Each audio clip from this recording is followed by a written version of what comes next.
শিবুর কিচেনে আপনাদের সবাইকে স্বাগত জানাই।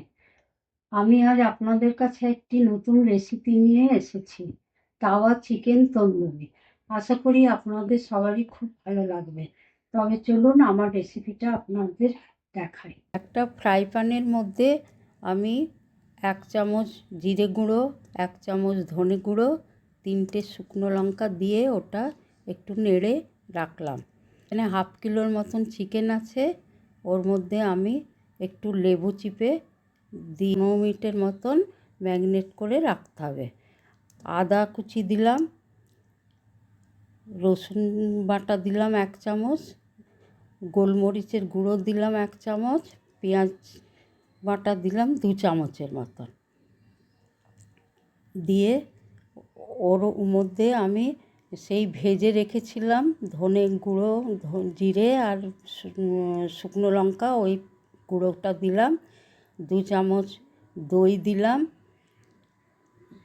2 চামচ দই দেওয়ার পরে ওইটার মধ্যে আমি নুন দিলাম, ছোটো চামচের 2 চামচ নুন দিলাম। 2 চামচ হলুদ গুঁড়ো দিলাম, দিয়ে ওটা ভালো করে মেখে নিতে হবে। ওটা ভালো করে সুন্দর করে মেখে নেওয়ার পর এটা 15 মিনিট আমি ম্যারিনেট করে রেখেছিলাম। 15 মিনিট পর আপনাকে আমি দেখাচ্ছি। ওর মধ্যে কিছুটা 2 চামচের মতন সর্ষের তেলও দিলাম। এরপর ফ্রাই প্যানের মধ্যে আমি সর্ষের তেল দিলাম। সর্ষের তেল দিয়ে ওই ম্যারিনেট করা যে চিকেনটা রেখেছিলাম 15 মিনিট, ওই চিকেনেরটা আমি সমস্ত ফ্রাই প্যানের মধ্যে দিয়ে দিলাম। ওইটা দেওয়ার পরে এটাকে আমি ভালো করে যতক্ষণ না জল বেরিয়ে তেল ছেড়ে দিচ্ছে, তেল বেরোচ্ছে, ততক্ষণ আমি এটাকে ঢাকা দিয়ে রেখে দিলাম।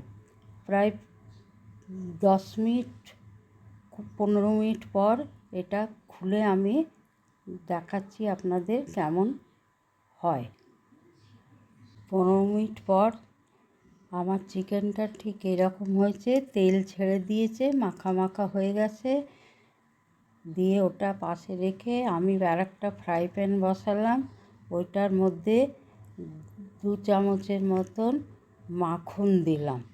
ওই মাখনটা যখন গলে যাবে আস্তে আস্তে, তখন আমি ওই চিকেন যে করে রেখেছি ওই চিকেনটার 1 পিস করে আমি ওটা তাওয়ার মধ্যে দিয়ে দিলাম।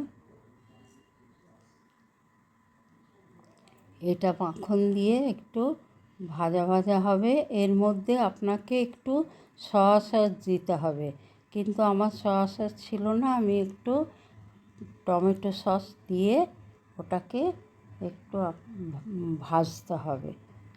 যখন একটু ভালো করে ভাজা হয়ে যাবে তখন আমি আপনাকে আবার দেখাচ্ছি। একটু উল্টে পাল্টে ভালো করে ওটা ভেজে নিতে হবে। একবার বাড়িতে বানিয়ে দেখবেন, খেয়ে দেখবেন, অপূর্ব লাগবে। আমার চ্যানেলটা একটু লাইক, শেয়ার ও সাবস্ক্রাইব করে দেবেন। নমস্কার।